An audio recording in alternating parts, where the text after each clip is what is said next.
You're listening to the RMPodcast, the official podcast of Red Moon Productions. Here are your hosts, Brandon Davidson, Keith Cheatham, and Sean Sebastian. Enjoy.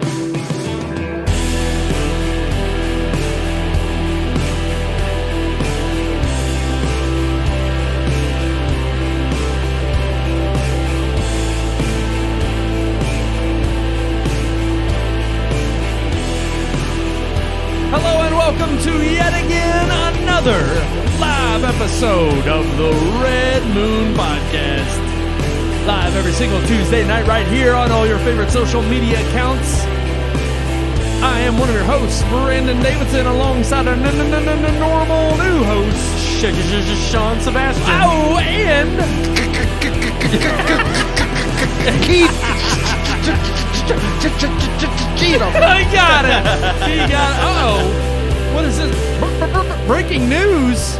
Breaking? What broke? It's Super Tuesday, and a lot of results are in. That's right, we've got our Oscar picks, because this coming Sunday is Oscar show. Oh, man. It's coming. It's coming. 96th Annual Academy Award Ceremony. That's right, we're here. We're getting so close to the 100th. We always wait till the show before to give you our picks of what we think will win and who we want to win. Yeah. We're locked in. We've got them all settled. We've decided. Yeah, we've decided everything. We're going to let you all know what our picks are. It's our main topic of discussion tonight. We've also got a great Vices segment that's later in the show. Mm-hmm. But, of course, we got two huge reviews. Huge. That's right. Very bigly reviews. Very, very bigly. Well, one's the big and newest movie on the block, so of course you can't ignore Dune 2. No, you can't. And then our final Best Picture you can ignore review, that one. Poor Things, which I will. You will hear my review of the magnum opus of Yorgos Sahelanthropus. What? It's Lanthimos. I'm just being facetious. I threw in a Metal Gear term. Yeah, well, I don't even want to get started on that. Sahelanthropus? Yeah, I know. From MGS5. The weakest of the bunch. Anyways, but... Well, this maybe that's a hint at the review. So, well, I know... Weakest of the bunch is a good phrase. I do want to break the ice a little bit. Because it is our final... It's our final review of an Oscar-nominated Best Picture. Yeah. Film. And we've reviewed all the others. However, we normally do the bigger release first. Yeah, that would be dumb. And then we do the extra holiday / Oscar-nominated review second. Yeah. Since we want to get all the negativity out of the way first, I think it's best that we review and show the review for Poor Things. I would agree, because we can have our discussion there, and then we can brighten it right back up with our Dune 2 I feel like we're going to talk longer about Dune, so it makes sense to go last on that one. So, without further ado, let's just dive right into it. Here's our review, our final Oscar-nominated Best Picture review of Poor Things. I love it.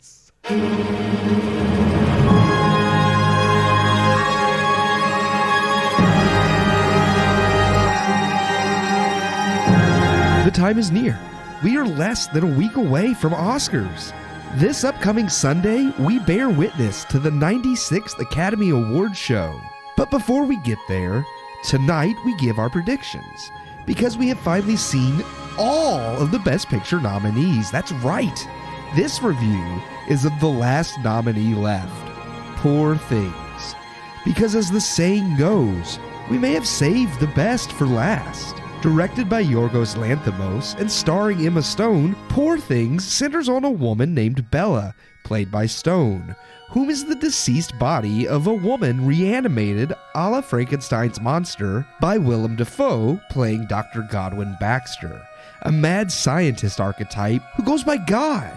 What sheer brilliant commentary on science versus religion and the hubris of creation against a non-existent deity. Soon, Bella, who has a childlike innocence due to a very clever twist in her reanimation that is in no way disturbing or perverse, will discover her sexuality, more specifically, masturbation.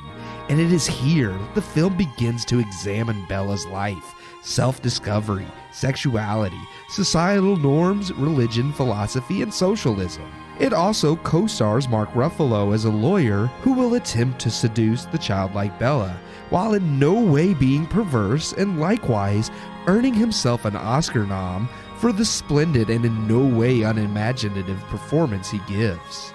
Poor Things is the absolute pinnacle of filmmaking, and I'm so ecstatic we saved such an intelligent, refined work of tourism as the final review.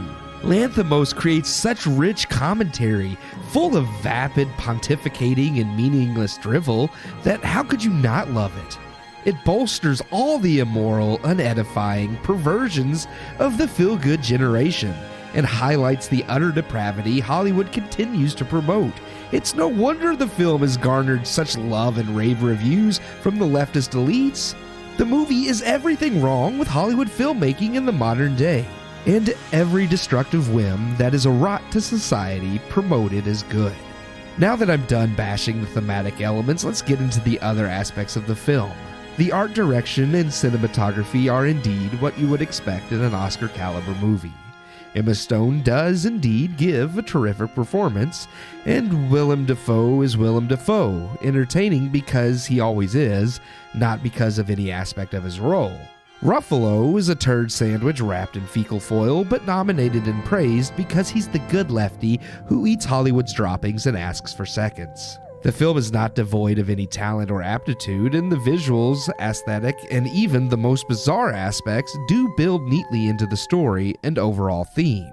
It's an impeccably well-made movie full of the most perverse trash, not because there is nudity or sex scenes. No, perverse trash because its utter existence and themes only serve to promote a mindset that offers nothing decent, moral, or productive towards building up good men, women, or society in general. Poor Things is another example of the mindset that the only thing that matters are self-centeredness and one's own pleasures, and that modern society and religion oppress us by not allowing us the pleasures we should be free to find. If your idea of society is false freedom centered on chaos and perversions, then sure, we save the best for last. For me, however, I give Poor Things a half star out of 4. There you have it. Ooh. We indeed saved the best review for last, because everything you say in that review, I echo 1,000%. It was one of the best reviews I've heard you do. And it would have been like a complete bomb if not for, like, it does have good technical aspects. That's the only thing I would give. I like the cinematography, the production design, costuming, like all that stuff is, I would say, Oscar level. Like that's what you expect to see in an Oscar movie. The overuse of a fisheye lens. Yeah, exactly, yeah. Yeah. And I'm just like, so yeah, I mean, there's definitely technical talent there, but it's all utilized to promote just complete trash, garbage. Like I mean, and I know there's going to be defenders that will praise it, like, oh, you didn't understand. It's like, no, I understand. It's just it's garbage. Yeah. Right? No. And I'm glad. I'm glad.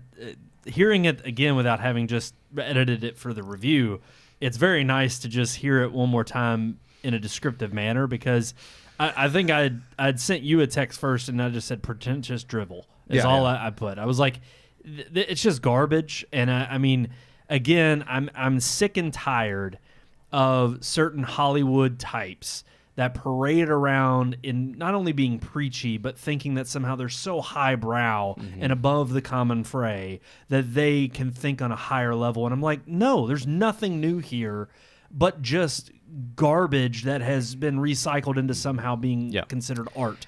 And I told Keith, I said, in the most, I would say, the most... I'm trying to be kind with some of my words. It's hard to. It is. It's hard. But basically, I just said if we were nuked as a society and someone found this left over from the society that was, they would put it in and watch it and they would find out, no, they deserve to be nuked. They would understand exactly why we nuked. were depraved and why we lost society as a whole. For me, last year watching Cronenberg's Crimes of the Future, I thought this is the most pretentious garbage I've ever seen. It was better. And then Poor Things went and outdid it in every aspect. Yeah. I just I didn't think a movie could be more pretentious and stupid than Crimes of the Future. This movie was pretentious, stupid, and trash. Just perverse. Sean, what about you? I actually did give it 1 star. Okay. I thought there were hilarious aspects of the movie. There are some funny moments. I thought some of the lines were very, very funny. In fact, I actually said, I think I texted you, I was like, Mark Ruffalo has so many good one-liners. Like, I'd love to have these on my phone as ringtones or text tones or something, because some of these are just so freaking hilarious. Unfortunately, though, I tried to watch this movie the first time and literally just decided this is softcore porn and I'm going to turn it off. And so I did. I turned it off about to the point where she got to the whorehouse. And then, and I'm just going to say it, that that's point, what it is. It's not a brothel, it's a whorehouse. You're close to the end almost. Yeah, and so I got to that part and turned it off. I decided I'm gonna go get some sleep. I'm gonna regather my thoughts, and then I'll try to watch this movie the rest of the way tomorrow. The next day, when I went to watch it, I realized I only had like 20 minutes left, so I had pretty much watched the whole piece of trash. But I just thought I have no respect for Emma Stone after watching this movie. I know she's an actress, but like when you put yourself in a role like that, if you accept a role like that and agree to do some of the things that she does in this movie, after coming from such, I would say, iconic movies like La La Land and things that are gonna remain in people's minds, and then you make garbage like this, like I really did think of half of the movie as pornography. Like I thought it was terrible. I thought it was tasteless. I thought it was trashy. I agree with that. Yeah. And I thought what they were going for with a lot of the things that Keith mentioned in the review, including this idea of female empowerment being the fact that she can, just sleep whoever with whoever she wants, and the man is supposed to be okay with that. And it's like actually at the end of the film when you get to her and her fiance walking in the park and her telling him like, I'm probably going to leave again and go have sex with other men and she says at that it point, without she's moved on to women. Yeah. Well, yeah, but she says it completely without emotion and without feeling, because she is completely deprived of what love really is. Well, and the dude's just like, I understand that. Exactly. He's a cuck. Yeah. Well, like every man should be. Right. Is what I feel like the movie was going for. And it blatantly pissed me off to the point where I was just like, I'm never going to watch this again. Nope. I would never recommend anybody watch this. And I can't believe the Academy put this. I can't believe they nominated this for Best Picture. I believe it too. It's garbage. Precisely for the reasons you said. Because it's everything they think is valuable and should be upheld as far as their morals I think it caters around their new ideology and their new religious belief of this not only women's empowerment movement, but of ultimately, yes, we're supposed to be idly standing by and be parading her along at her real growth. I mean, the only two people who are really for Emma Stone and is the doctor, who even had his selfish moments. I don't know, taking a brain out of a child. Yeah, that was another issue. But then also, his cuck of assistant who wants to sit there and act like, oh, but I'm not supposed to stand in her way. If I really love her, I'll let her do whatever she wants. And then, of course, everything that she chooses to do, because it's the path she was led down, we're supposed to embrace it as, well, that's how she came to know and experience life to its fullest and came to the conclusion of just being happy in general. I mean, honestly, not only I completely agree with all of the viewpoints that you described that just made this not only pretentious garbage, I thought it was gross and tasteless, like you said. Like it's just... I wouldn't go as far as to say I lost respect for Emma Stone, because in those same scenes as Mark Ruffalo, and to me, which I feel like I'm just as culpable. He's already lost respect for me from like years ago from being just a douchebag lefty. I agree with that too. But ultimately, I do feel, and I don't know Emma Stone personally. Obviously, I don't. But if I'm going to speak to the person that is Emma Stone before she was an actress and a celebrity, I would just say these are not the kind of movies you have to do to try to prove that you're a great actor. Mm-hmm. Yeah. And to me, coming She has a so husband and kids that I would say, Yeah.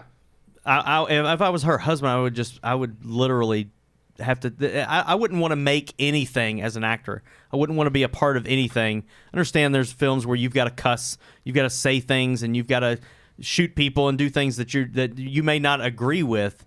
But at a certain point, you've got to look on your kids are going to look on this in the future and be like, I can't believe mom did that. Right. Unless they're, of course, raised to believe that that's perfectly fine. And that's exactly that's what I that's- mean, I guess, when I say I lost respect. I don't necessarily mean like as a human being. I'm just saying she has to. Her husband is going to be. Well, I don't know who he is. Well, that's the I'm thing. just saying. Look, to me, the thing is this is a blanket statement against all of Hollywood. But ultimately, I would hope that it's someone who has already, I think you had described it, a storied career, who's already made an impact in the industry, who's already been nominated before, who's showcased on multiple different occasions her breadth of a portfolio that showcases her work to a large degree, a huge spectrum. To me, that is not indicative of what you then try to prove with this film in saying, but now I can reach outside of that even. Like, I just don't think there's any, worth to her or to her career moving forward. I agree. I feel like it was just, to me, it seemed like a move of, I'm going to do this because this is the Oscar baity thing to do. Mm-hmm. And even if she would say, well, no, I think it's challenging and I like the message. Okay, fine. You can give me all the BS reasons that you're supposed to give because you're hook, line, and sinker in with this crowd.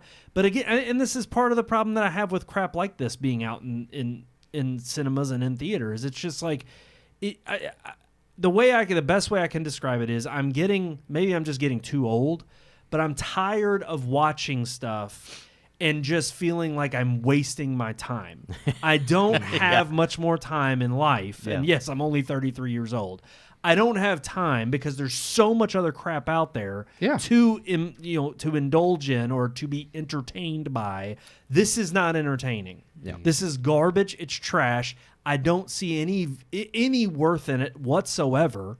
It adds nothing to the culture or to society. It is just the epitome of what pretentiousness and what someone saying good art is or high value art is.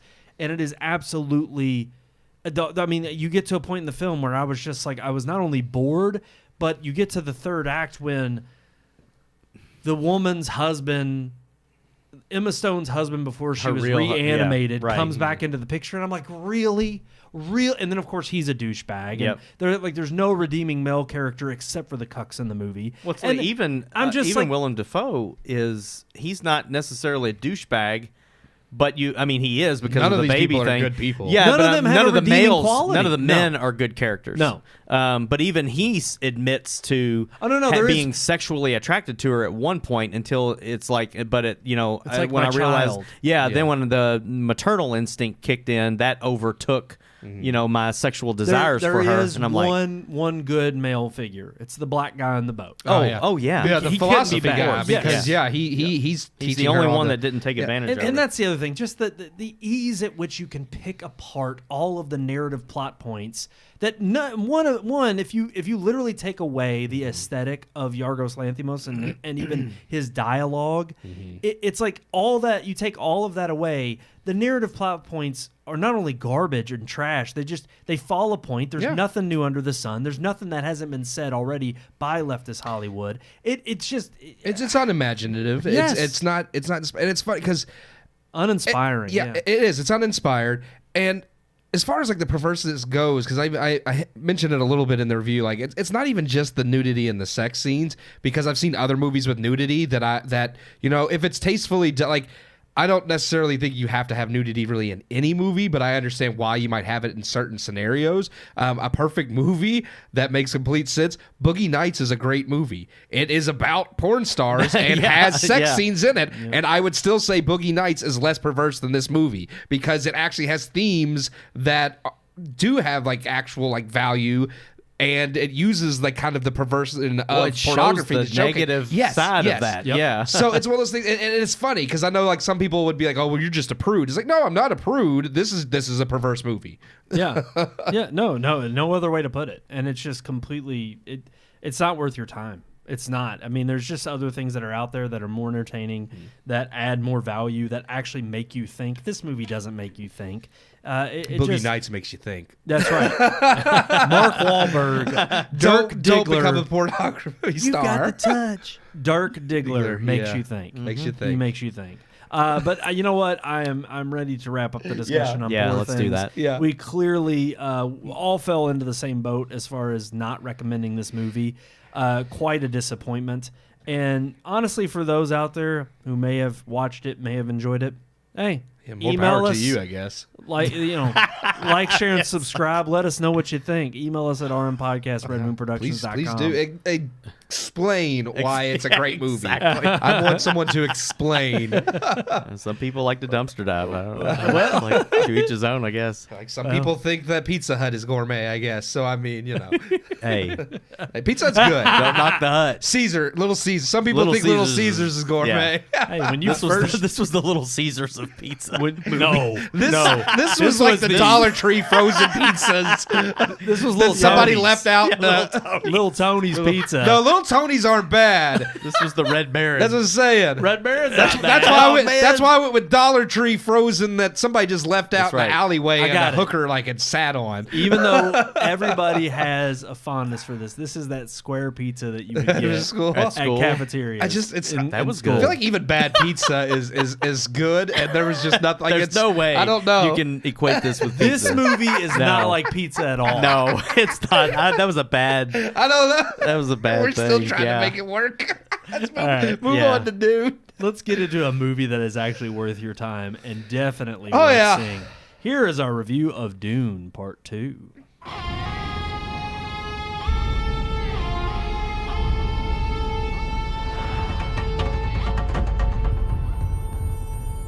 With all the Best Picture nominees now out of the way, and the argument over which movie deserves the crown of Best Film of 2023 commencing, we move on to a review of films some are already christening the best movie of 2024. While it may be a bit too early yet to give any film that title, I think it's clear to see why Denis Villeneuve's Dune Part 2 has captivated audiences and critics so much. And honestly, it would be very shocking to not see Dune 2 in the lineup of Best Picture nominees next year. Returning to complete the two-part adaptation of the novel he started with 2021's Dune, Villeneuve should be given props if for nothing else being able to deliver his vision of Dune amongst setbacks including COVID shutdowns and the endless Hollywood strikes. Navigating the turmoils of Hollywood and not even being allowed to film both movies as one, instead having to hope Dune Part 1 did well enough to justify Part 2 being greenlit, it's no secret Villeneuve also wants to make a third movie adapting the second Dune novel, Dune Messiah. Dune Part 2, taking in an $81 million domestic opening and a $178 million worldwide gross against a $200 million budget, bodes insanely well that Denis will get his wish. So what has drawn viewers to this movie? Continuing Paul Atreides' story, played by Timothée Chalamet, as he and his mother Jessica, played by Rebecca Ferguson, continue to flee into the desert of Arrakis after the assault on their house and death of Duke Leto, Paul and Jessica will settle in with the Fremen, as Paul learns their ways and using his Bene Gesserit heritage and teachings solely fulfills his role as Lisan al-Gaib, essentially the Fremen's messiah. This also plays into the Bene Gesserit's role of Kwisatz Haderach, a political engineered messiah the Bene Gesserit have been cultivating to rule. Paul, reluctant to become either, may have to accept his role as both to overcome the Harkonnens. Dune 2 is visually breathtaking, Villeneuve is nothing if not an impeccable visual storyteller, and Dune 2 is the proof in the pudding. Filled with exceptional set pieces, fantastic blending of CGI and practical effects, even going so far as to use the visual art of the movie to contrast and highlight the varying planets and cultures, whereas Dune is dry with brown, red, yellow, and orange color palettes. Giedi Prime, which in the novels revolves around a black sun, is showcased with sharp black and white contrast. It's a visually satisfying and unique way to set the scenes, societies, and atmospheres apart. Unfortunately, while this visual world building is nice, actual depth of lore and world building is absent. Giedi Prime's all black and white makes for cool visuals, but also comes across as nearly done solely for artistic reasons. Just adding in the small detail of the black sun, something never mentioned in film, would have solidified the artistic and lore reasons for such a choice, making the world building even richer. This, I find, is the biggest gripe I have for the entirety of Dune 2, an epic and highly entertaining movie that misses a lot of subtlety and depth from the novels. Very little in the film is poorly done, with a massive cast from Chalamet and Ferguson, the likes of Zendaya, Javier Bardem, Stellan Skarsgård, Austin Butler, Léa Seydoux, Florence Pugh, and even the great Christopher Walken. The star power is massive and each delivers great performances. The story is tight and fulfills bringing the events started in Part 1 full circle. And, as previously mentioned, Villeneuve's technical craft in visual storytelling, whether set pieces or action scenes, is mesmerizing. For all the big names, however, many of them serve little role and could have been played by anyone. I'm sorry to say, Walken was completely wasted. This go big mindset works as an entertaining film, but underlies the bigger issues with what has been lost from the novels. And while I argue the main themes are present and the important aspects of the characters and their motivations are mostly intact, there's enough significant changes that lessen the subtlety and depth of the story to have really irked me. Dune is a story with religious themes, with an emphasis on the importance of truth and how using the truth to manipulate people, or even more specifically, to manipulate people's faith for power or political gain, can lead to an even greater evil. The depths of this subject are boiled down to a much more simplistic look at religion that still harkens to the novel, just not as richly. Ultimately, though, Dune Part 2's draw to audiences is understandable. It still offers edifying themes and ideas, along with a smorgasbord of enticing action and visuals. It forgoes any woke agendas to tell a relatable story about humanity that, while not as powerful in my opinion as the novel it's based on, still resonates with people due to universal themes. Dune 2 is far from a perfect adaptation, but it's still good and the best version of Dune audiences have gotten so far. I give Dune 2 3.5 out of 4 stars. Well, that's a Whoa! much Whoa! better score than our previous film. That's 3 stars more. Wow. Yeah. Imagine that. It is a whole 3 stars more, yeah. Far I more completely entertaining. agree. It's simple math. So back to Poor Things. Honestly, what was going to happen was Poor Things I was going to give 1 star, and Dune I was going to give 3. And during the review, I was like, this movie's garbage. I took a half a star away from Poor Things and gave it to Dune 2. Yeah. Honestly, that was part of me being a fan of the book, and it as an adaptation like leaves certain things out I wish it hadn't. And then, of course, it is an amazing movie. So kind of like merging those two, I was around 3. But then ultimately I was like, well, you know, what's important from the book is in there. It's an amazing movie. So I still set it on the 3.5 because I know part like that bitter part of me that I feel right now.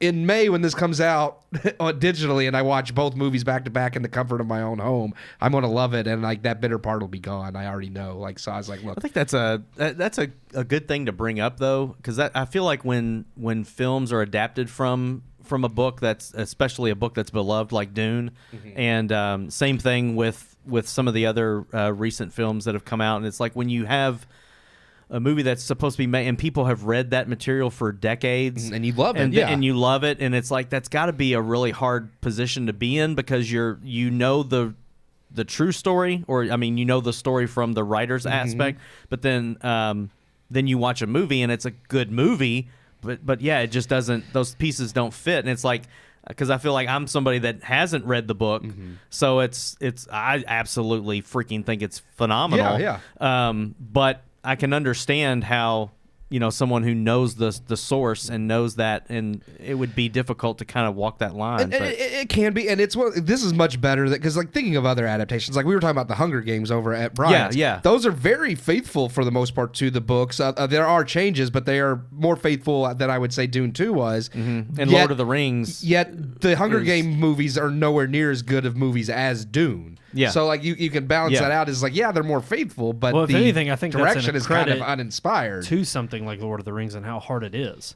Lord of the Rings has both. I think faithfulness and just it's the top. And I would put it's funny because Silence of the Lambs is one I always put up there. It's very faithful and it's an amazing movie. Yeah.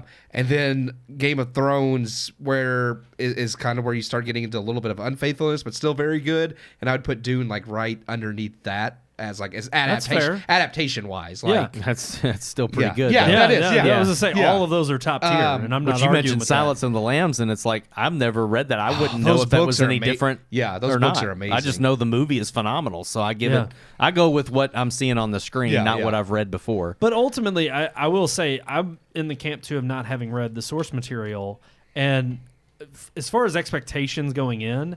I'd watched Dune Part 1 the Sunday night before that Thursday, so this last Sunday, and I'll be honest with you, like I was kind of like, okay, as long as it exceeds this, I'll be happy.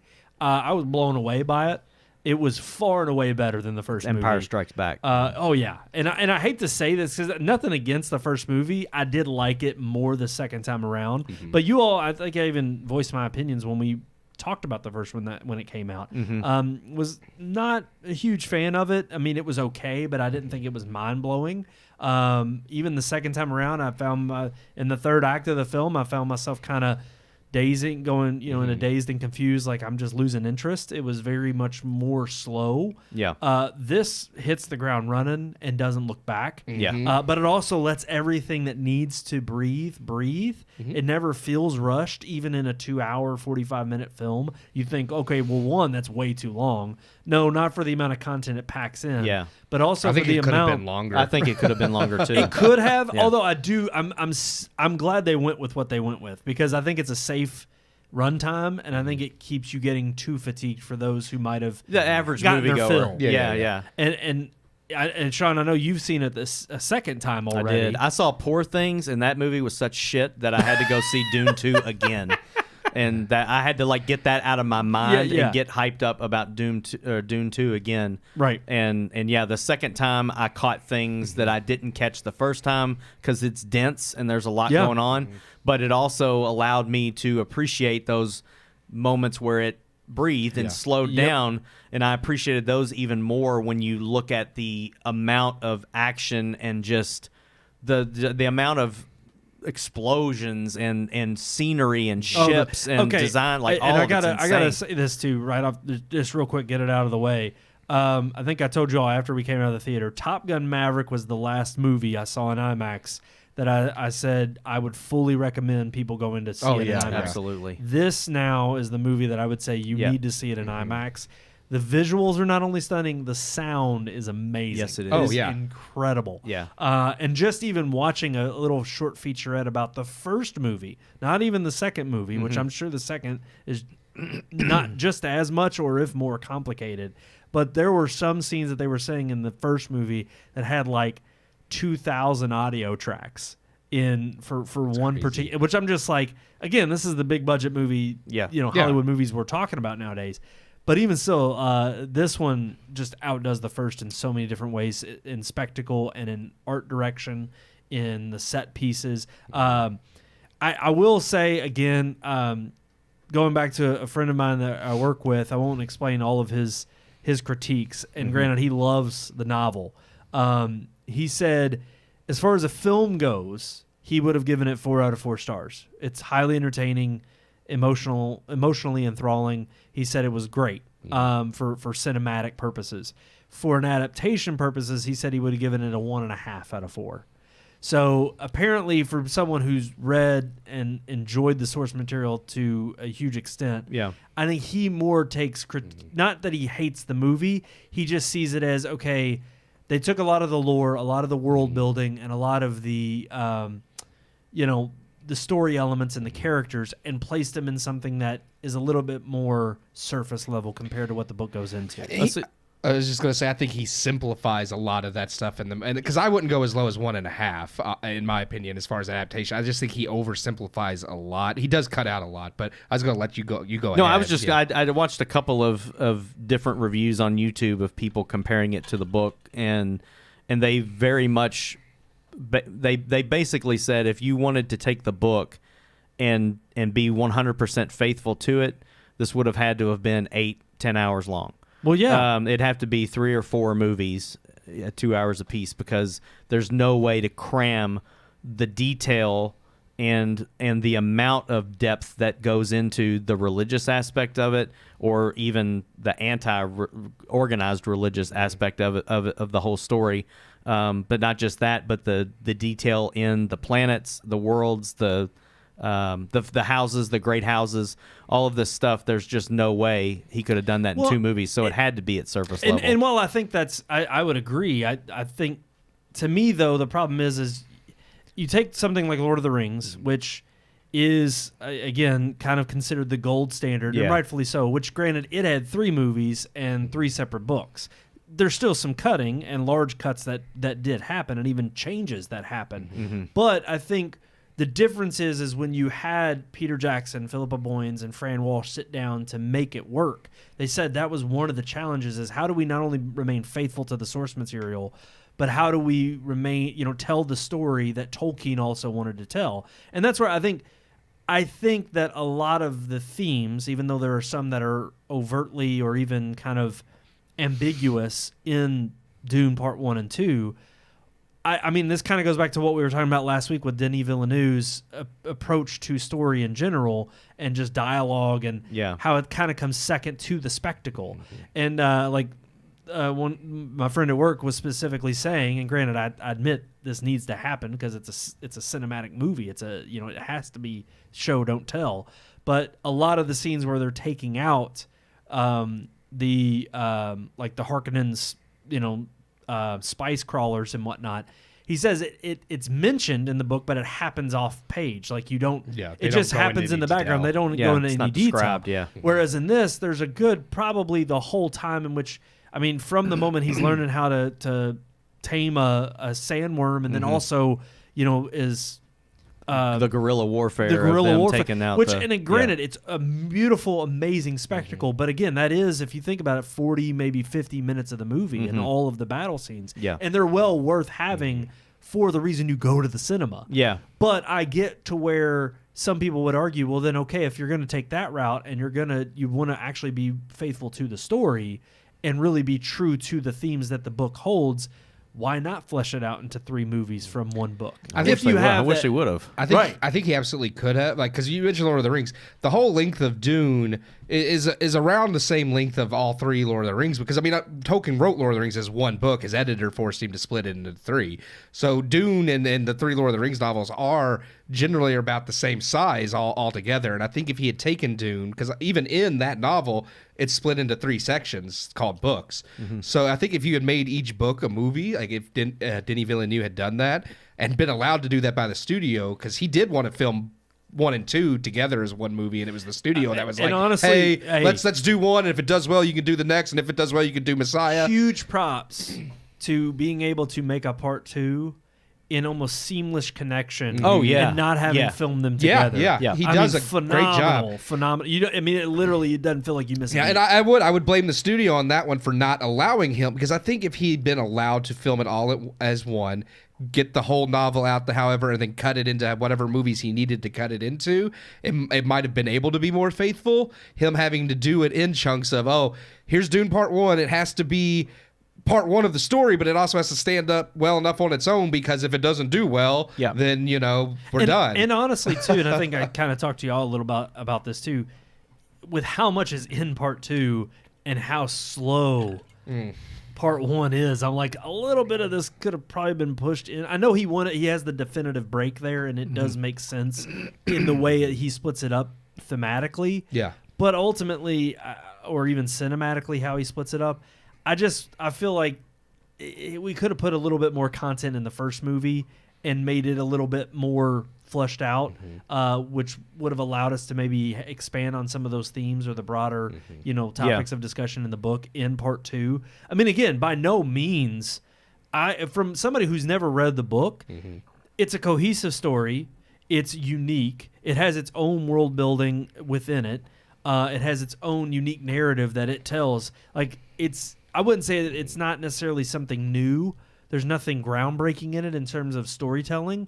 But as far as spectacle and in the world and the characters it creates and revolves around, aesthetically, it's unique. Aesthetically, it's like 100%. I actually liken it. It's funny because he did this movie too, but I liken it to Blade Runner. Yeah, it's a world that you haven't seen before. Far better. You haven't seen Blade Runner's world. You've not seen it in Star Wars. You haven't seen it in Total Recall. You haven't seen it in any other sci-fi film. It's kind of on its own, and I feel like with what he did with Dune and the aesthetics and how everything just is believable. Yeah. Like even the thumper, just down to those little things, like that's believable. And the way it looks, it's not this big, some of the Furman's weaponry and things like that. It's simple.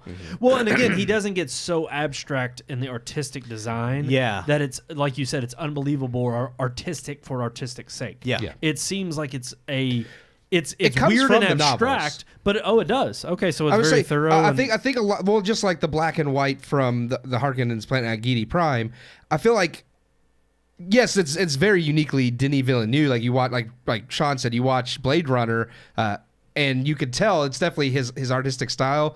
But that is one thing I really enjoy from. Of the movies as an adaptation, like some of maybe the story elements and thematic elements got cut, but visually, because he is a visual director, like all of it does get its cues from the novels. Like, I mean, Arrakis looks like exactly like I almost picture it in my mind. A lot of it. There's only so many ways you can design. Yeah, that's true. That's true. Yeah. But I'm just talking about just the visual, like the storms, the worms, What's doing the capital? black and white. The capital city looks like it was built to withstand the sandstorms. Straight like up, the honestly, way that and it's it is, made. yeah. And those are details in the novel that It looked like out of Ridley Scott's Blade Runner, but in a sand. Like it's funny because some of it, But a lot of modern science fiction does take and pay homage to the original Dune novels. George Lucas with Star Wars, like Tatooine, Anakin's kind of character art follows Paul Atreides a little bit. There's different. Like Dune, it's funny because Lord of the Rings is 100% like the godfather of modern fantasy. I wouldn't say that entirely of Dune. I think sci-fi has multiple sources like Frank Herbert's Dune, Isaac Asimov's Foundation series. But I think Dune is a big influence on modern science fiction. No doubt. And I think, honestly, especially from what I consider to be maybe the cult classic but horrendous version of, the 80s version of Dune, where it was crammed into like a 2.5 hour movie. It wasn't bad though. But it's 2 hours. I think I said 2 hours and 15 minutes. It's not even longer than either movie. I've seen that several times, and I would say that who is it that directed that? David was no, not Fincher. Lynch. No, Lynch. David Lynch. That's it. David I would Lynch. say that movie is also unfaithful to the books Oh, because it is, it's more 100%. Like and most Denis Villeneuve's film. Well, and it's funny Yeah. because a lot not only would agree with you there, but they would say it butchers the work inherent in what I think. I think that was what was kind of maybe set a lot of people up with Dune coming in a modern era. Was now it's going to be done right. Finally be and it's done better. It's done way better than that maybe one. not and done amazingly well for a cinematic masterpiece in terms of what it does for film. And the height at which we can come, in this era in film. I think it does everything masterfully from blending in not only CG and, authentic, practical effects, but also just the set pieces, the design, the cinematography, the sound, the score, like all of it works in conjunction to show you the height of what filmmaking is right now. And I think that is what Denis Villeneuve set out to do. I think he achieved it. Absolutely, he surpassed it. But at the same time, for the Dune novelist faithful, I totally understand the criticism of saying we were wanting to have a faithful adaptation of our work that was beloved in the same way that I think a lot of people especially after put Lord the of the 80s Rings version, because that's one thing. Like a lot of fans of the novel don't like the original 80s book. In fact, I mean, it's more of a cult classic because critics at the time didn't like the original Dune either. Yeah. So I think fans were hoping, oh, this is going to be the version that really, and it is. It's a much better version, and it is more faithful because, I mean, heck, just alone, like I said, the first movie is already longer than the entirety of the original Dune. Right. So I think I understand. Like I said, I really still enjoy the movie as someone who I'm not as much of a book purist, I think, as some people, because there's people out there that hate the Lord of the Rings movies. Right. So I'm just like, hey, if you're that much of a purist, I don't think any adaptation's ever going to. One of the please things you. a movie or a set of films like this does to me is I'm not a big reader, but the movies are so good. They make for you wanna someone, read the they book? make me want to read the book. And I think the Lord of the Rings trilogy was probably that way for a lot of people too. A lot of people didn't grow up reading those books, and when they saw the films and just got completely enthralled with the world that Jackson was able to create, and then people are just like, oh, well, I'm going to read the books and see what more there is in these books. And so that's what I would hope that people, even especially me, someone who hasn't read it, most people that haven't read it are going to love these films, and I hope that they are like me and invest in the book and decide to read. Absolutely. Yeah. And it's funny too, because I think a lot of people will look at this as they wanted something that was timeless, that wouldn't be recreated. I don't think this vision in what Villeneuve put on screen can be recaptured, but I also don't think, and this is where I'll fault it the half star, I guess, because it is still an adaptation. I would just say that I don't think this is something that is beyond being redone. I don't think it puts it in the category. Like, to me, That's how I feel about it. a lot of people are, I mean, we cringe and we talk about it on the show all the time when who owns the New Line property now in Lord of the Rings? And Warner Brothers. Warner still Brothers. They still own. Well, the they're movie. already- no, they still they're own talking New Line about- in movies, but they're talking about remaking them. And I'm just like, I think to me, he those debunked are that. He said that they would do other series, but they wouldn't remake the novels themselves. I hope but there not. was rumor about that. You're right. and I hope that we continue to we continue to speak that. But you think through every you think megaphone 50 we can. years from now, the Lord of the Rings wouldn't be a series that deserves a I don't think a it remake? needs to. It's like Because to Ben-Hur. me, Look at how old Ben-Hur is. Yeah. They tried to remake it, and it was trash. Well, that's because they missed the point of Ben-Hur. But also, I think just don't William think there's a Wyler's need. vision is Yeah. so done so well. And again, it's something more. I mean, to me, that's what film is in a sense. And I almost feel like a lot of the filmmakers who are in this position, they stumble upon it out of happenstance. It's not like they plan it. I think if you plan for it, it doesn't happen. But someone like a Peter Jackson who wanted to be as faithful as he could, that was his first goal. And look at what they created, and you can tell. I mean, same with William Wyler and Ben-Hur. It's like there are certain movies that come along. Citizen Kane. I mean, with Orson Welles, there's just certain movies that have a certain appeal that are timeless, regardless of what era they're in. Yeah. But they may, certain aesthetics may have, been outgrown and they may no longer exist, or we've outdone them and we've moved on and technology's gotten better. Of course, but there's still a certain part about that film that not only is timeless in what it's preaching and what it showcases, but also in just kind of tells you about the era that it was made in, and also gives you the idea. I mean, that's the reason why if somebody went out and made a Ben-Hur exactly like William Wyler did it back then, they'd be laughed at, because it's like, we have so much better technology. Why wouldn't you create something that looks even more? But the thing is, you look at when that was made, you watch that chariot scene, and it still freaking blows your mind, because you realize the limited capacity that they had of pulling that off. And I think, to me, Lord of the Rings is the same thing. Is there's just something about it in its formula that it captures so well that it can't be redone. It can't be. I don't know what you could offer as a new adaptation of the Lord of the Rings to make it any that much different or better or stand out from Jackson's, because they're great as an adaptation, they're great as a movie.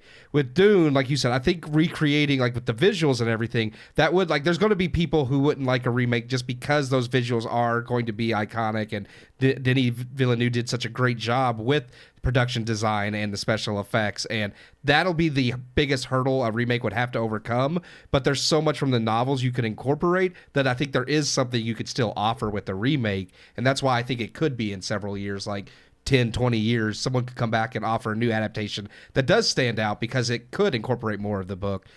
Look, Harry Potter's a great example. They're remaking that series. Yeah. I'm ecstatic. I'm hoping it's done well because it's HBO, because they're like those movies I don't care for as movies or as adaptations. So I've heard that from a lot of people that have read Harry Potter. Yeah. I never have. Yeah. Same, So I haven't. don't know the difference. Yeah. But I know also- Neil hates those movies, and and I he's a only huge fan of the books. Came onto the movies like towards the end and watched like the last 4. Yeah. And those are the only There's a ones lot I think to offer with a remake of Harry Potter. I said it in high school, and people thought you cannot remake Harry Potter. It's like they'll be remade one day, and Oh, here, yeah, here we easily. are. Here we are.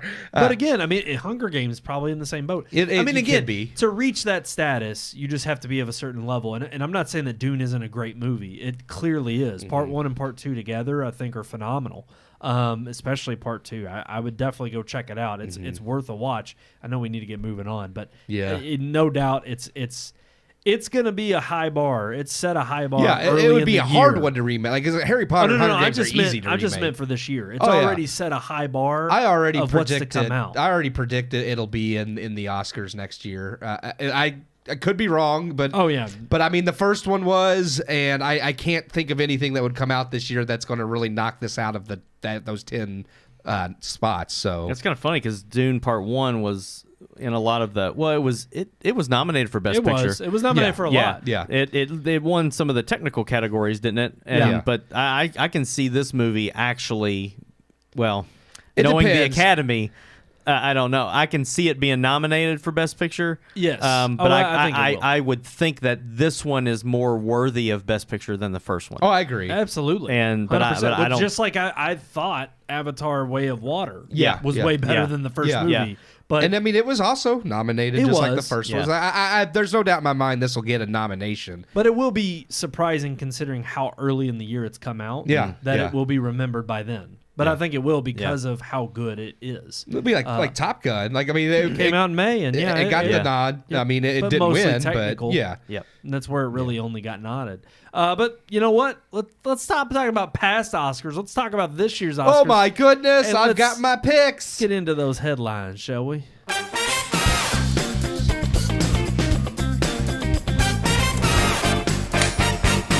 That's right. We're talking about the Oscars this Sunday. Oh yeah, Woohoo! those grouches. We're talking about the show that continues to dwindle in terms of relevance and in terms of entertainment. Oh, Just like the rest of the industry. So let's celebrate it. Celebrate good times. That's right. We've got our Oscar picks. We've locked them in. Everybody's got their pulled up. Yeah, I got it right here in front of my face. So I'm going to go in the order from bottom to top. Is that Okay. okay? Okay. All right. Okay. And we're just going to go Now- around. Yeah, you'll have to pull up your own list of who was nominated. We already went over those. We're just going to Yeah. throw out our picks. Yeah, we're going to, yeah. exactly. Yep. Pull up a list of the noms if you want to follow along of who we omitted or who we favored. But all right, I'm starting out with costume design. Yeah. And I have Barbie is who I think will win. And who I want to win, funny enough, is Napoleon. I went with Napoleon. Why Why is not? Throw it a bone. I was close to Design that. is not on my list. I spent the spreadsheet that had it. It should be at the very bottom. Yeah. Should be No, very visual bottom. effects is at the bottom of mine. Oh wow. Yeah, they cut it off because that was the one underneath Yeah. visual effects. Yeah. Yep. I will go real quick then. I honestly have Poor Things as costume design. Yeah. I think I was gonna go that route. I weird. just didn't want to Well, nominate it for anything. I don't want to Or either, give but it like any award. it won. I think the BAFTA and I think Golden Globe. So I'm like, oh yeah, I think it'll get it. I have that as will win. Poor Things.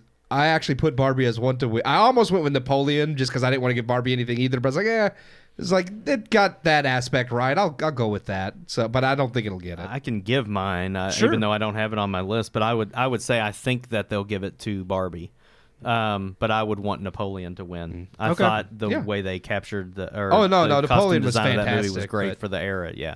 All right, moving on then to our next category, visual effects. I believe Godzilla -1 will win, and I want Godzilla -1 to win. That's where we differ. Okay. Well, I'll just say mine are the exact same. I believe it will, and I want it to. So, Sean, what about you? I think Godzilla. I think that's the only thing it will get. I think it's gonna. I think it's the only thing it was that's nominated for, yeah. I think they'll give it to Godzilla just simply because it's a Japanese film, right? And I think they'll get That's the reason why I picked Barbie in a lot of these categories. Yes, yeah. I don't have Barbie in only one because I have it in 3. I thought it would Same. get. I thought it would. I got it, and I think. Well, I got it in more than one, but it's funny because I did. I always look. Well, you interrupted me. I wasn't done Yeah, go yet. ahead. I'm sorry. yeah. I think I want the creator to win. Gotcha. Okay. All Okay. right. I didn't like Now its you can speak. I didn't I'm like done. it. No, I didn't like its visual effects. I thought the visual effects were pretty phenomenal. They in were that movie. they were fine. I just Out of the list, I thought Yeah. it was Yeah. the most. Yeah, the only visual effects that were good in Godzilla -1 was Godzilla. I think there's a lot more to the creator. That's the only reason I picked it. Okay. Nice, All right. nice. And Keith, what were you explaining there? I always Barbie? base mine on like the other award shows and like who's like getting a lot of like buzz and nods. Yeah, So that's fair. kind of how I go with my picks. And Barbie wasn't winning anything anywhere. So I was just like, okay, maybe this is just the one. They're It's like, almost like here's after a- the Greta Gerwig controversy subsided, everybody was like, okay, well, I guess we're not going to pick it. It's like, yeah. Like, we're not going to It has very little wins across the board in all the award shows. So I was like, okay. Okay, well, Keith, you start off the next category. Makeup and hairstyling. I went with Maestro for that as who I think will win. That was a hard one, but I put Maestro as I want to win. It's the only thing I would give it, just because while I didn't think it was overtly amazing, the realism is where I was like, I give that the nod over the Poor Things and Barbie, which I think were also nominated. Yep. Sean, what about you? I think Maestro will win, but I picked Society of the Snow. As you want to win? Yeah. I actually went the kind of opposite. I put Society of the Snow, I think, will win. Again, one of its only noms, and I think it will get something just for it making the splash that it did. Wasn't it? Did it not get foreign film nom? I know It we don't did, cover but that. I don't think it was going to win. Or no, wait. Yeah, we don't cover it. We don't cover that. We don't cover foreign film because I don't watch the others. I was just curious for myself because Yeah. some of them are actually Best Picture noms too. Yes. because I think Zone of Interest was another one. Yes, and it was a best foreign film nom. That'll probably win that. But then I picked, funny enough, I don't know why I picked this as I want to win. Poor I should Things. have I should have given it to Maestro, but I ended up picking Oppenheimer. Oh, I think I want that to win. it's not bad. I just didn't think it was. It wasn't special. exceptional. Yeah. It wasn't. Yeah. And honestly, Maestro is more exceptional with how they age throughout, Yeah. from Carey Mulligan's younger years to older. So I kind of want to change it, but I'm sticking with it. It's set in stone. Okay, Sean, why don't you start us off with original song? I think I'm Just Ken will win from Barbie. Okay. And I want I'm Just Ken to win from Barbie. I want I'm Just Ken to win, but I actually think what was I made for? Yeah. Billie Eilish and Phineas are gonna. I take it. have that exactly the same. I think that'll win. And again, that's based on it's won every other award show so far. And then I'm Just Ken is what I want to win. All right, and then I'm going to start off original score. I think Oppenheimer is going to win, and I want it to win. It's the most interesting out of all of them that I saw. I have that as exactly the same. Both want and think will. I actually think that's the only thing Killers of the Flower Moon will get. Oh, wow. Okay. And I want Oppenheimer to win. I could see that too, but I do think Oppenheimer. But I mean, I could see Killers. I actually do predict that Killers of the Flower Moon is completely shut out the entire show. I don't Okay. have it winning anything either. Yeah. So I don't want it to. Right. No. actually, no, that's not true. I do have one. Oh, win. there's one. There's one. I do have I one. agree. That's the only Yeah. one that's, But we'll that's get there. sweeping all of them. Yeah. But yeah, I just think it's nominations where it's wins.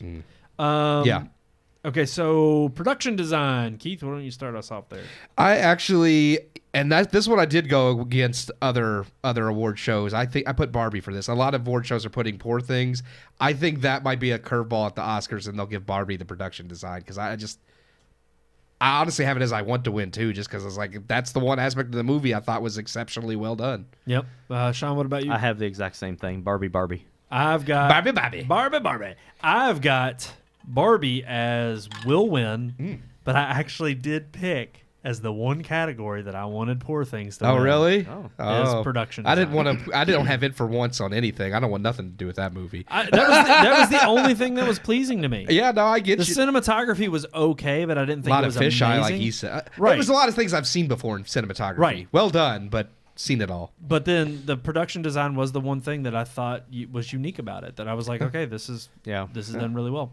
All right, so Sean, what about best sound? I have Oppenheimer will win, and I want Oppenheimer to win. Same. Oppenheimer will win, and I want it to win. I put Oppenheimer will win, and I actually went for Mission Impossible on the one to win. But Yeah, I wouldn't be upset if it did. I mean, that's not that's not a strike Again, it's against like one of the Oppenheimer. only technical things that it's nominated for. I just but So yeah. I mean, yeah, you gotta.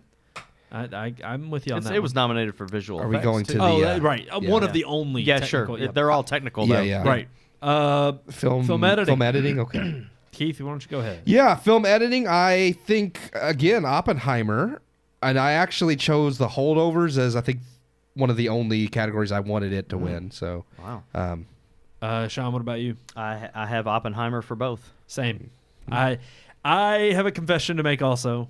oh. I'm hoping that I will get to before Oscar Sunday. Rewatch it. No, I have not seen the holdovers yet. Still Still have not seen the holdovers. So I instinctively, and I'm probably going to be disappointed because this is what happens every year. There's like one film, Yeah. and I wait and then I watch it, and then I'm mad because After you've picked. Yes. Yeah. But I did not pick. I think I picked the holdovers for one thing in here, and only because There's only I one thing I think it figured- will win. Okay, we'll see if we're on that same Yeah, page yeah. because I also only picked it for what I think will win, but I couldn't pick it for anything that I want to win because I just haven't seen it. That's literally the only thing I chose it as one to win. I think It might be the same thing I Oh, did. two.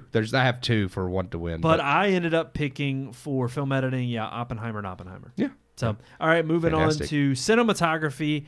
I went with, again, Oppenheimer and Oppenheimer. Same. Same. So, and it's I think Oppenheimer's going to sweep a lot. It's not going to be like Lord of the Rings, like 11, but I mean, it's going to get a lot of. it's going to get like yeah. 7 or 8. Yeah.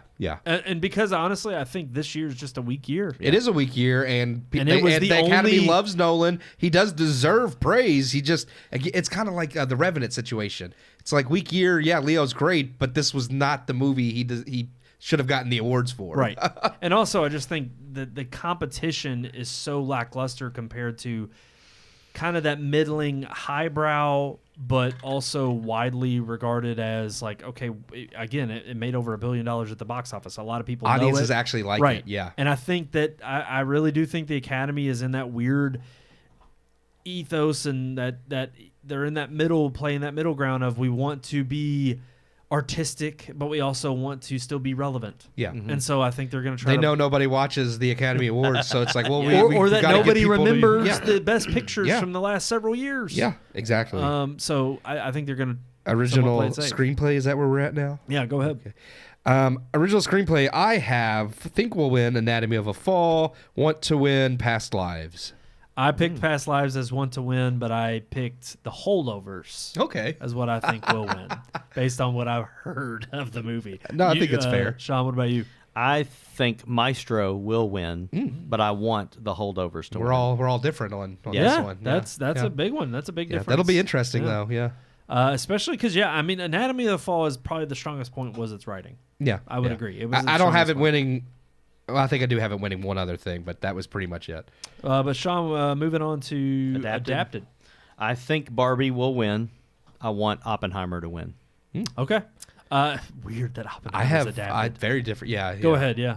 Well, Oppenheimer, I think, was based on a. It's based on the biography, yeah. It's weird that Barbie is adapted, but to me, Yeah, that too. was a whole debate already. Adapted screenplay, I think American Fiction will pull that one, and that's actually who I wanted to, just because I do enjoy that. It's the writing so in funny. that. I almost went that route. Yeah. I ended up picking Barbie as the one category that I think, again, they'll get some love. But then I picked American Fiction as the one I wanted to win. Even with its minuses in that category, Yeah. it was the strongest one. Yeah. It was the strongest written one. So, animated feature. I think there's only one choice here. I picked Across the Spider-Verse to win and that I want to win. Oh, wow. That's what I picked. You said there was only one choice, and I was thinking you were going somewhere different. Boy and the Heron, I think, will win. I don't think it. I think it's It'll- completely overlooked. I don't think so. Wow. I picked it to win. It's won. Really? Yeah, Okay. it's won everything else so far. I think it's the year that they're like, it's Miyazaki's opus. We're going to give it to him. Which is funny because they'll just come out with another one. Yeah. Oh, well, He keeps retiring. and coming out with new ones. Studio Ghibli's won Best Animated. Like, That's what I'm Spirited saying. Away has won in the past, but I just think, that everybody keeps praising it as the best Studio Ghibli Miyazaki film ever made. It's not. It's not. But yeah, I think it's. I picked Robot Dreams as one to win, though. That's actually was a phenomenal. I was very. I have not seen that. I haven't It either. is a Spanish-French co-production. I downloaded it just because I wanted to see like because I've seen the other animated features and none of them are worth it in my opinion. This was the only one that isn't anything I hadn't seen before, but was just so like it's very sweet. It's very well done. It's not woke. There is one Common Sense Media rated it 8 and up. There is one scene because the nature is like this dog builds a robot friend and then it's like going around learning stuff from people and they come across this like gang. First this lady waves at it and the robot learns the waves. Then it comes across this gang and they flip it off and that really shocked me because it's pretty much everything else in is completely clean children's movie. Yeah, kid friendly. But that's also I think just a cultural thing where people don't take the middle finger as seriously as Americans do. Right. So I was just like, okay, that threw me off. Heaven forbid it actually shows some realism and you just kind of were like, hey, well, that probably would have happened. It takes place in New York City, so Yeah. it absolutely would have Exactly. happened. So it shocked me, but then after that scene, everything else is very clean. There's no dialogue in the movie at all. It's 90 minutes, but it was just very pleasant and wholesome. Denis Villeneuve would love it. Yes, but it was very He'd be pleasant and praise it. wholesome, and the art style, while very simplistic, was very well done. And I was like, this deserves it, I think, more than all the other schlock. I mean, Spider-Man's not schlock, but the rest of it, I think, is schlock. Sean, what about you? So you picked The Boy and the Heron? I think it will win, and because I haven't seen any of the other ones, I would pick Spider-Man to win. Okay. All right. Well, we're divided on that one too. We shall. We're gonna find out. We're gonna find out. All right, and then moving on to supporting actress. I believe, even though I have not seen it, so I guess I picked it for 2 categories. Devine Randolph from The Holdovers is gonna win. Devine Joy Randolph. Joy Randolph. Get it right. And actually, then I took this from the Oscar site, so I don't think they put Joy on there. And I picked her as I want to win because I haven't seen her performance, but I was She like, was good. I didn't care about anybody else in that list. I don't think I've seen.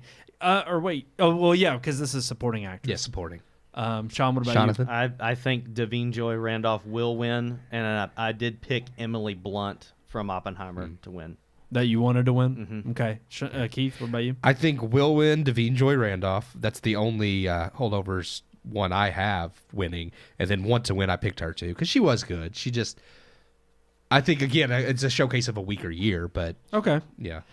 This one might surprise some folks. Sean, what about you on supporting actor? I picked RDJ on both fronts. Okay. I think he will win, and I want him to win. I thought as a supporting actor, he did great, and I just showed his diversity in Oppenheimer. This one I was a little torn on. I went with I think will win RDJ because he has sweeped all the awards. He won the SAG Award, the BAFTA, everything. So I'm like, but I do think because sometimes the Academy throws curveballs when they've won every single award. They're like, well, you've already won them all. Yeah. So we're going to give. And I'm still saying I think RDJ will win. Who I want to win is I think the other possibility, Ryan Gosling. That's what I picked. I have RDJ as who I think will win, and I picked Ryan Gosling as want to win. Mainly I just think because it'd be hilarious. It would Yeah. be. Oh, yeah. And I wouldn't be mad if Especially he won. for the so-called snub that Yes. Margot Robbie didn't get it. And Yeah. then, I and almost honestly, wish that would be the only thing Barbie wins is Ryan Gosling because that would be just that would be a cherry hilarious. on top. But I also think that's the reason why he won't win. yeah. Is because they're doing it as a way of saying, well, if nobody else, if she's not nominated and Greta's not nominated, well then. And boom. then at that point, who Yeah. else do you go with? RDJ. And the funny thing is Margot could win for Barbie, but it would be his Best Picture if it won Best Picture because she was an executive producer. That's true. I don't think it's going to No. win that, but we'll get there. Moving on to the Big Four. Here we are. Here it is. Yeah. All right, so starting out with lead actress. Yeah. I think we all will be on the same page of who we think will win. No. I think Lily Gladstone is walking away with it. I think she's won the others. It's her year because, Native Americans. I really do think that's the only reason. She was not exceptional in that film at all. Nope. But, okay, I want Carey Mulligan to win. Nice. I actually, again, I do have Lily Gladstone. I thought that one would be very close between her and Emma Stone, but because, again, I went with where the other awards where Lily Gladstone swept it, I was like, I'll go ahead and put her as I think will win the Oscar too. One, I actually have Sandra Hüller from Anatomy of a Fall. Okay. Oh, it was a toss up between her because Carey Mulligan was very good too. I did think both of them. She was were the only good. reason I thought Maestro was worth hanging in Right. there. Yeah. But Sean, what about you? I think Emma Stone will win. Wow. And I want Carey Mulligan to win because Okay. I agree with you 100%. I thought she was the best part of Maestro. 100%. Easily. Yep. All right. Absolutely. Keith? Lead actor, again, went with the clean sweep, Cillian Murphy. I actually want Jeffrey Wright to win, but Wow. yeah. That was tough for me too, but I did pick Cillian Murphy to win for both. Okay. Wow. It was between him and Jeffrey Wright because I really did love American Fiction. Yeah. I got it coming up later. Oh, wow. But I did have Cillian Murphy want. I've also. got Cillian for who I think will win, but I actually went with Bradley Cooper. That's Oddly enough, fair, that's who but I I like want Jeffrey to win. Wright better. Wow. Yeah, Okay. and the reason is like nothing against Cillian's performance. It's nothing he's Not done before. not done before. Yeah, Like, yeah. he didn't. I've seen him better in other movies. Well, not that he was Right. bad as Oppenheimer. But that's the thing. I haven't dived into a bunch of old Oppenheimer footage or anything, or even heard him talk. But Yeah. I didn't get another person out of hearing him talk. Yeah. Bradley Cooper in this category, because nothing against Jeffrey Wright. Yeah. But Jeffrey Wright's just, again, he's himself in modern day. It's like, I mean, I do think his acting, especially how he portrays the going into the thug, you know, and he's like, yo, act black, you know, Yes. and he turns It's it on. awkward. It's There's an awkwardness hilarious. to it, Yes. I And, love and it it. was great because it's like, I'm wanting to change mine, but I'm not going to change it. but I just think Wright's a phenomenal actor. from what I've seen of Bradley Cooper in as far as from the whole movie's perspective and the performance, I just think from start to finish you can tell he just like he did with A Star Is Born, he poured his heart and soul into it. Or American Sniper. And I think it portrays what I have seen of Cooper is also a Burnside. phenomenal actor. I agree. But so that's who I picked. But all right, moving on to the top Oh my goodness. awards of the night. So director, I actually have Christopher Nolan winning, and who I want to win and who I think will win. Same.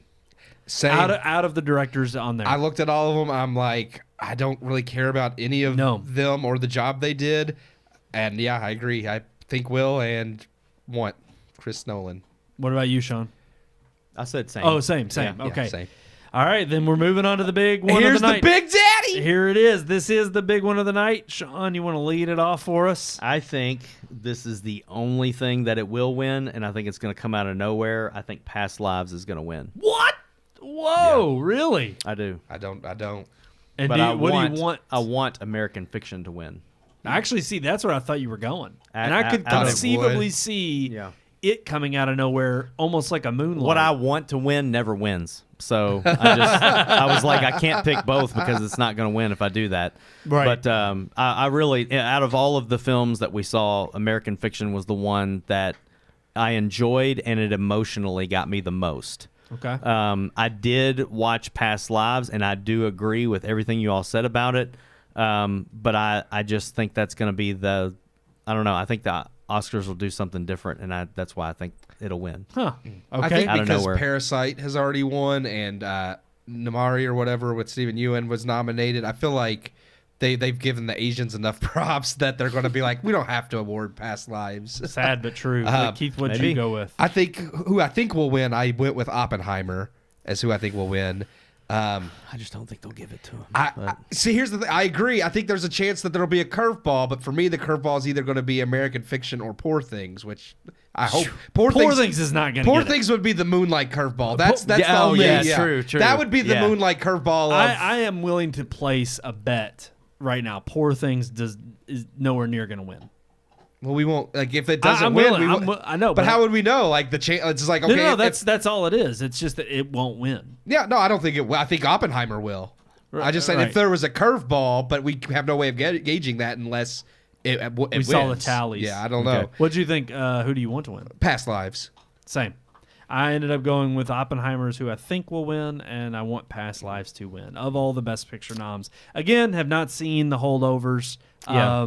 I still need to watch that. Maybe I'll come away It's a little good. different. I don't. It doesn't stand out really, especially amongst. It's better than like the schlock that they nominated, but at the same time, it doesn't stand out enough that I feel like it's. Well, gonna again, get we've anything. always said there's typically an upper tier and a bottom tier. And I think clearly we know Poor Things, in our opinion, is on that bottom tier. Yeah. And there's other Zone of Interest I think Yeah. is in the bottom tier.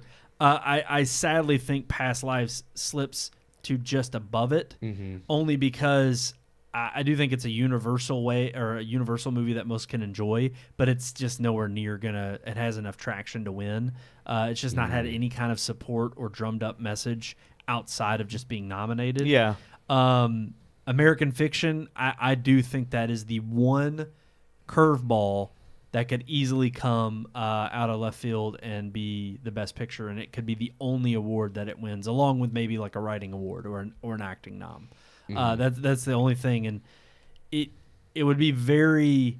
It's funny because I don't think he'll win director for that movie because it's his first outing. Yeah. Whereas Nolan has been sweeping those, and again, I just think Oppenheimer, sadly, it's like the year of Green Book all over again. It's the safe bet. It's the one that most people have seen, and it agrees it falls in line mostly with what the Academy usually wants as its representation of high art film, but also reaches a lot of people. And I think they're trying to cover their bases, and I just think it's the one movie that most probably in the Academy have seen and are willing to say, hey, it's this year's movie. It's Nolan's year. Give it to him. Yeah. So I think we're going to have a Shape of Water instance where you have a back-to-back director and Best Picture win, where Guillermo won it and he won the Best Picture. And I think Nolan's going to win it director and he's going to win That Best was Picture. the only thing that made me hesitant about putting Oppenheimer at Best Picture winner, because I am positive Nolan will win director. So I was like, sometimes they do split those, but then I was like, I just can't.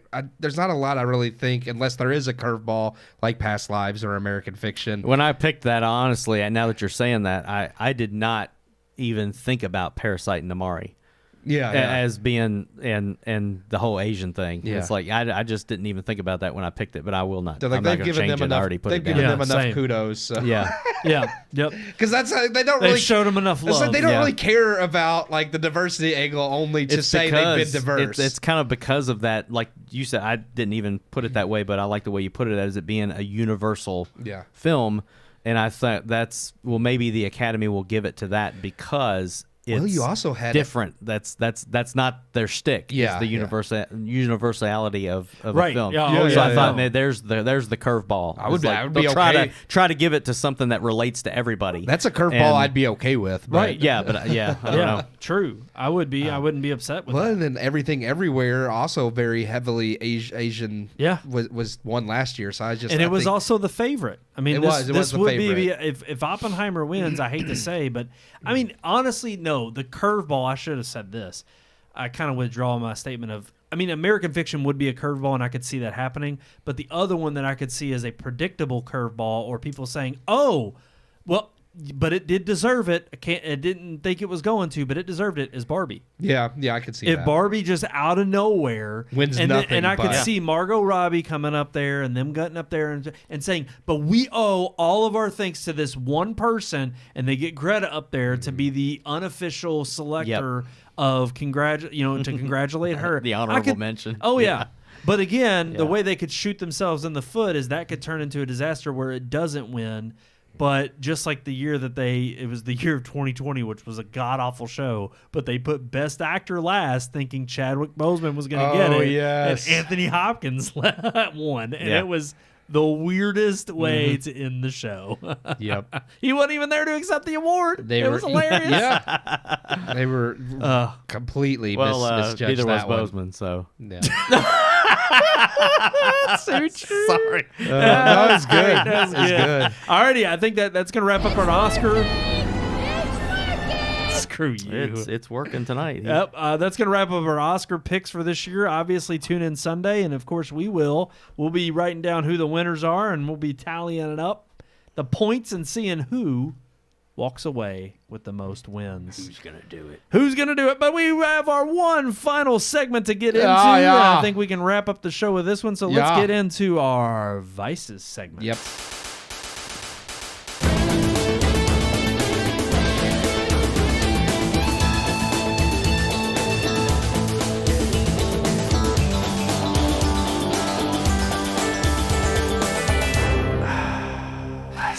My dog thinks I'm playing with it right now because Well, I just thought you threw... were playing with her. No, I was throwing something at her because she pulled a damn toilet paper roll out Well, of the trash, and she's good. I know my hallway's probably covered in You didn't put the brown can paper. on the counter, is. did you? it's just coming out of the bathroom and into the hall. She does it every time. Yeah. Every time it's down there, she If you finds a forget way. to put it up, yeah. Yeah. Gosh sakes! All right, let's get into our vices. Yeah, let's do it. My vice is beating my Your dog. dog's vice is the garbage can. It obviously is. She likes those tissues in there. Acts like I don't feed her enough. Ugh. Yeah, pull out all the toilet papers. all the boogers and butt sweat. She likes Yeah. that stuff. That's why I need to just 100% over to a bidet.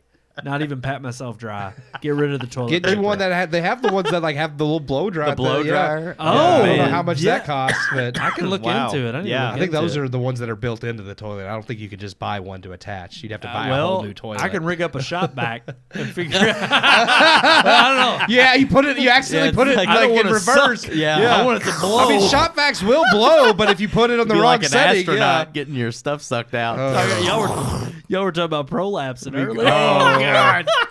This is not our. It's vice. after No. 10, it's after 10 p.m. It's okay. Yeah, We've we- been Yeah, a yeah. here. These subject matters are on the table. Alrighty, guys. My question for Vices was, what is your go-to movie when you can't find something to watch? Your go-to movie when you can't find something to watch. Dude. I already know what yours is. You Yeah, kinda but talked the about it. thing is like mine happens in phases. Yeah, I agree. Oh, Like there's okay. not just one movie over the course of my life that I'll go to when there's not. But like Fair I'm point. just gonna be honest with you right now. It's been Interstellar. Like I can't tell you how many. Okay, I'm just gonna I would say in the last since the beginning of the year, I've watched Interstellar at least twice a month. I have watched that at least 6 times. It's an in the- amazing movie. Yeah, and it's just because I'll be looking for something to watch, or I'll watch one of the Oscar movies and still have some time, and I might not get all the way through it, but it's like, well, what else? What am I going to watch now until midnight when I go to bed?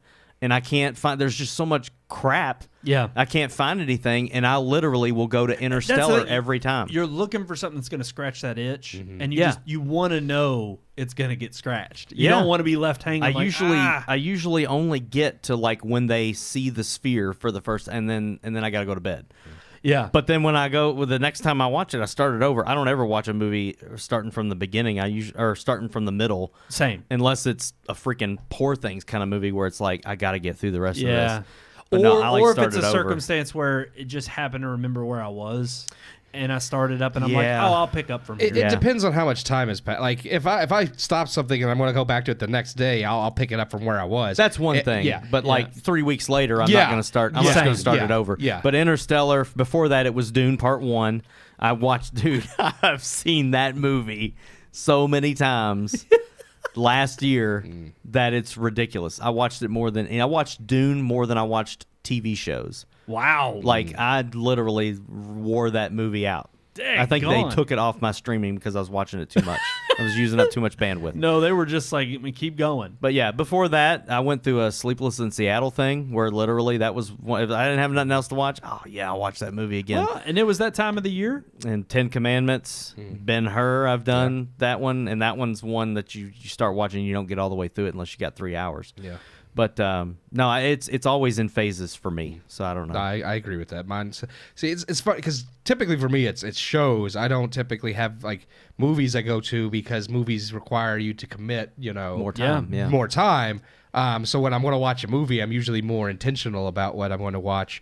But as movies go, if we're discussing just movies, I'm with Sean. It is more phase worthy because I know.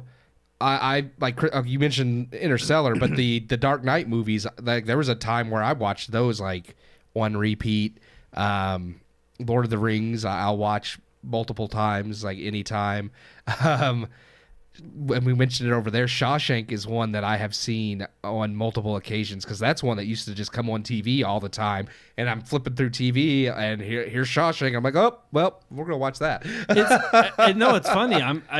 To me, it is kind of like phases. So, a lot of those, and I'm in complete agreement. And mine are also in phases. And sometimes Pulp it's Fiction. just, I watched Pulp Fiction. I did too. Yeah, for a month. Like, yep. To the point where you know every freaking word of the movie. Yeah, but it's like for me, it's a movie that I guess sometimes it goes with the season. Like it just kind of comes in phases regarding like seasons of the year, and it just feels right. But also, I think it more aligns with like it's to me it's a movie that I just know has no lull in it from start to finish. I enjoy every part of it, and some of them right off the top of my head are like Count of Monte Cristo.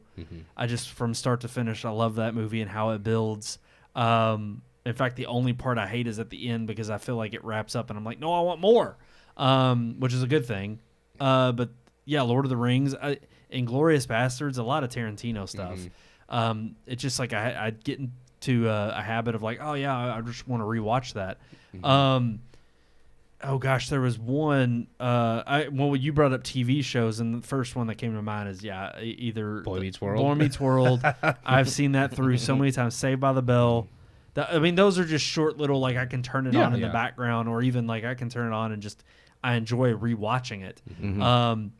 But Forrest Gump is a movie that I will watch from time to time. I love that film to such a degree that it's like, again, from start to finish, every part of it is enjoyable and emotionally moving.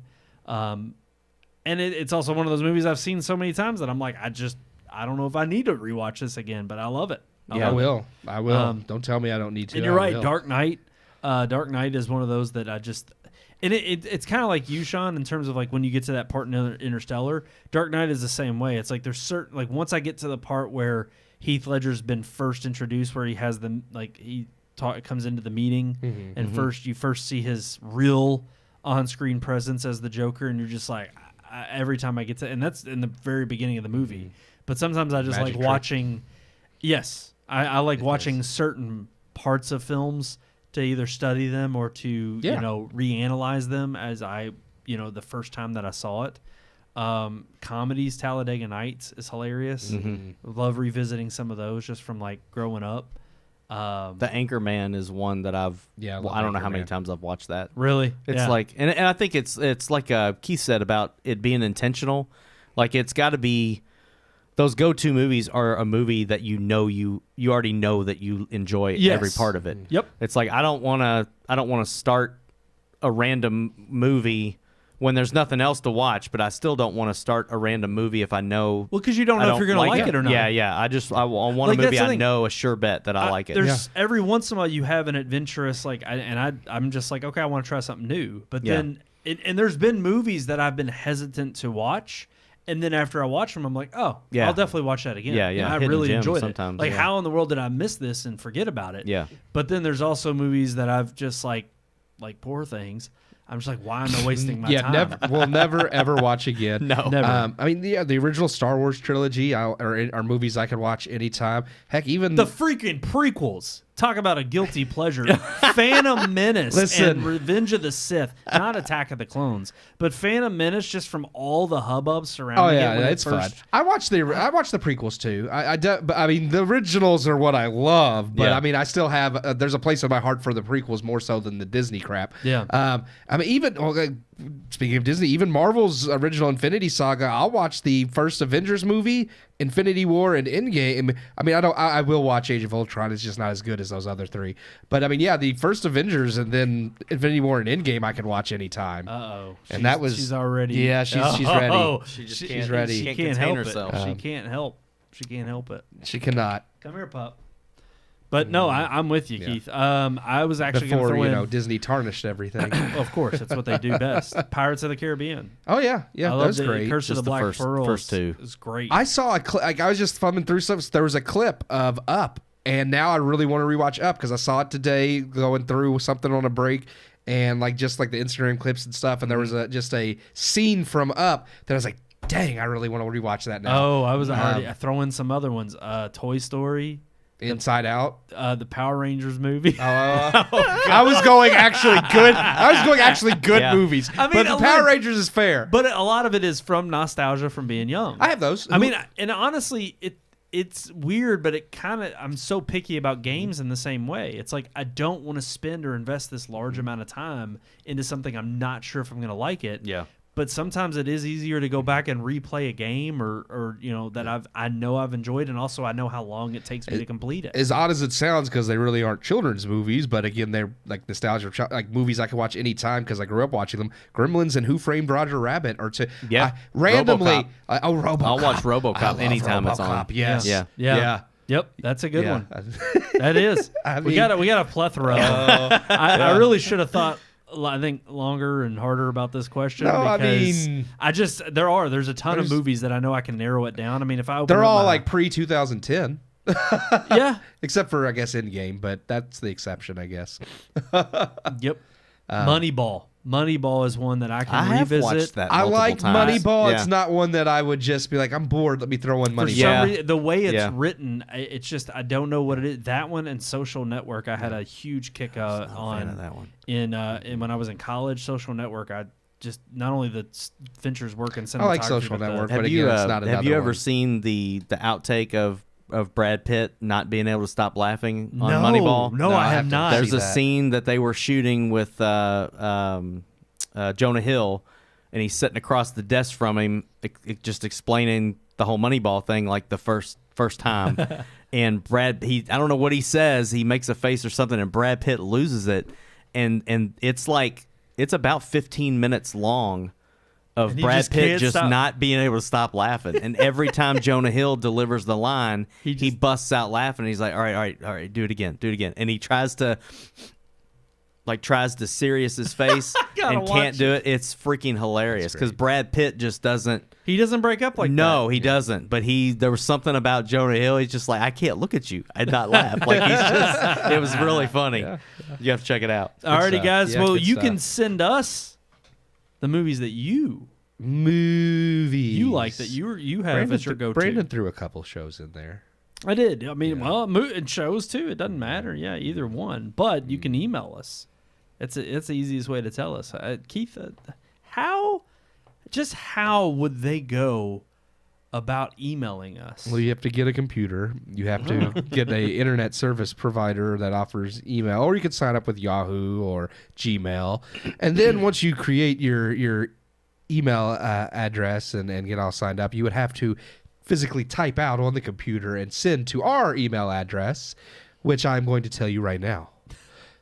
RMPodcast at redmoonproductions.com. Every time. Beautiful. Just beautiful. And then you click send to that address. That's right. Send. Yeah, Send. Make sure you send it. Don't type it out and then delete it. Type out every movie that you think should ever be revisited ever. Yes. You can also like, share, and subscribe on all of our favorite social media pages right there at the bottom of your screen. Red Moon Book on Facebook, Red Moon Tweet on X, Red Moon Pics on Instagram, and of course search for Red Moon Productions on YouTube and on Rumble. We're live every single week on Tuesday nights at 9 p.m. Thank you all so much for the love. Hope you all enjoy the Oscars this Sunday. We'll be back next week with our Oscar review. How did the show go? Is there going to be another infamous slap? We shall Hope somebody see. gets slapped. Ooh. Jimmy Kimmel. Yep. Oh, that would be fan-freaking-tastic. Yeah. Best Oscars ever. This is good. I'm not looking forward to. I No, mean, I'm not either. Every year I look forward to it even less. Like I don't think that my expectations could be any lower, and then they suck, and I'm like, I'm not. They've looking. done it to themselves. Hollywood has done this to themselves. Until next time, leaving you with that bleak message and image in your head. Go watch Dune 2. Something happy and uplifting. Yes. Yeah. Go see it. That's your homework this week. If you haven't seen it, go see it before the Oscars and enjoy something in life. Alrighty, that is it for this episode. Thank you all so much for tuning in. I'm one of your hosts, Brandon Davidson, alongside our normal new host, Sean Sebastian. and Y'all didn't stutter, so I can't say my name. Brandon Davidson.